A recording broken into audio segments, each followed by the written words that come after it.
তিনি রাজ্য সরকারের বিভিন্ন প্রকল্পের সুবিধা নেন আর বিজেপির হয়ে ভোটে লড়ে তৃণমূলকেই গালমন্দ করেন। বসিরহাট লোকসভা কেন্দ্রের বিজেপি প্রার্থী রেখা পাত্র সম্পর্কে এমনই তথ্য তুলে ধরে সোশ্যাল মিডিয়ায় পোস্ট করে বিতর্কে জড়িয়েছে তৃণমূল। নানা মহলে প্রশ্ন উঠতে শুরু করেছে, সরকারি প্রকল্পের সুবিধে নিলে কি কেউ বিরোধী দলের হয়ে ভোটে লড়তে পারবে না? বৃহস্পতিবার তৃণমূলের তরফে এক্স হ্যান্ডেলে বসিরহাটের বিজেপি প্রার্থী রেখা পাত্র স্বাস্থ্যসাথী সংক্রান্ত তথ্য পোস্ট করা হয়। তাতে লেখা হয়, হাতে নাতে ধরা পড়েছেন বসিরহাটের বিজেপি প্রার্থী রেখা পাত্র যে খেলা খেলছেন তা দ্বিচারিতার চরম।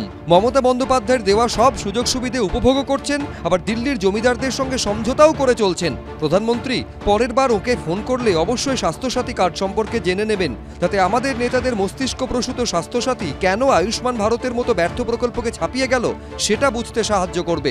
এরই মধ্যে অভিযোগ, সোশ্যাল মিডিয়ায় রেখা পাত্র স্বাস্থ্যসাথী প্রকল্পের কার্ড পোস্ট করেছেন তমলুকের তৃণমূল প্রার্থী দেবাংশু ভট্টাচার্য। এই প্রেক্ষাপটেই এবার জাতীয় তপশিলি কমিশন ও জাতীয় মহিলা কমিশনের কাছে দেবাংশুর বিরুদ্ধে নালিশ জানালেন রেখা পাত্র। দুই কমিশনকে লেখা চিঠিতে বিজেপি প্রার্থীর আইনজীবী অভিযোগ করেছেন, দেবাংশু ভট্টাচার্য ফেসবুক অ্যাকাউন্টে রেখা পাত্র স্বাস্থ্যসাথী সংক্রান্ত তথ্য, মোবাইল ফোন নাম্বার এবং ব্যাংক অ্যাকাউন্ট নাম্বার পোস্ট করেছিলেন, যা গোপনীয়তা রক্ষার মৌলিক অধিকারকে খর্ব করেছে, যা 1989 সালের তপশিলি জাতীয় উপজাতি আইনের নজরে অপরাধ। এই অভিযোগ তুলে দেবাংশু ভট্টাচার্যের বিরুদ্ধে তদন্ত ও দ্রুত পদক্ষেপের আর্জি জানিয়েছেন রেখা পাত্রর আইনজীবী। কে অধিকার দিয়েছে যে আমাদের মতো গরিব মানুষের ডকুমেন্টস নিয়ে সোশ্যাল মিডিয়া করার? উনি কোন সাহসে দিয়েছে বুঝতে পারছি না। ওনার সাহস দেখে সত্যি আশ্চর্য হয়ে যাচ্ছি। ওনার যদি ওনার ঘরের মেয়ে যদি আজকে যদি টিকিট পেতেন, উনি কি পারতেন ওনার ঘরের মেয়েকে এইভাবে তার ডকুমেন্ট নিয়ে এরকম করে সোশ্যাল মিডিয়া দিয়ে এরকম করে কমেন্ট করতে? উনি যদি মানুষ হতেন তো এটা করতে পারতেন না। উনি মানুষের পর্যায়ে পড়েন না। বিচার চাই, বিচার চাই। রেখা দেবী তো বিজেপির প্রার্থী, তো তিনি প্রার্থী হয়ে কদিন পর যখন নির্বাচনে নমিনেশন ফাইল করবেন, তখন নমিনেশনে তাকে সমস্ত ব্যক্তিগত এই সমস্ত তথ্যগুলো তো দিতে হবে। সেগুলো তো জনসমক্ষে আসবে, পাবলিকের কাছে আসবে।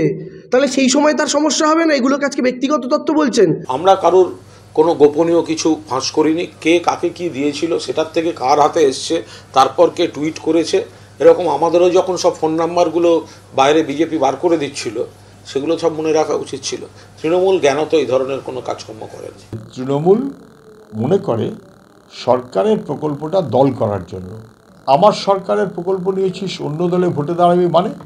আর আমরা বলছি যে মানুষ কারুর কেনা প্রজা না। মানে তৃণমূল যে হ্যাংলামিপনা করছে, বিজেপি একই রকম হ্যাংলামিপনা করছে, এটা দেখলেই বোঝা যাচ্ছে। এদিকে দেবাংশু ভট্টাচার্যের বিরুদ্ধে যখন বসিরহাটের বিজেপি প্রার্থী দুই কমিশনে নালিশ জানালেন, তখন রাজ্য সরকারের প্রকল্পের ভূয়সী প্রশংসা করলেন তাঁরই শ্বশুর শাশুড়ি।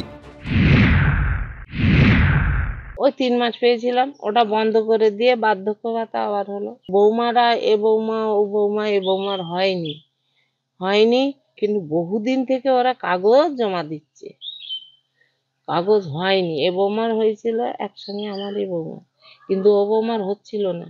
যে আবার হয়েছে কখন কি করেছে সেটা পশ্চিম সন্দেশখালীও খেটেছি, ও থানা গোসাবা থানায় খেটেছি, ডিস্ট্রিক্ট ভাগ হয়নি। হ্যাঁ, ডিস্ট্রিক্ট ভাগ হয়নি, তখন ও গোসাবা থানায় খেটেছি, হাসনাবাদ, হিঙ্গলগঞ্জ, এদিকে বসিরহাট, ওদিকে বাদুড়িয়া, হোমগার্ড। কত মাইনে লাস্ট পেয়েছেন? লাস্টে রিটায়ার হলাম 12,000 টাকা। বিজেপি প্রার্থীকে নিয়ে তৃণমূলের সোশ্যাল মিডিয়ায় পোস্টের বিতর্কের জল শেষমেশ কোথায় গিয়ে গড়ায় সেটাই দেখার। শিবাশিস মৌলিক, সমীরণ পাল, সৌরভ বন্দ্যোপাধ্যায়, এবিপি আনন্দ।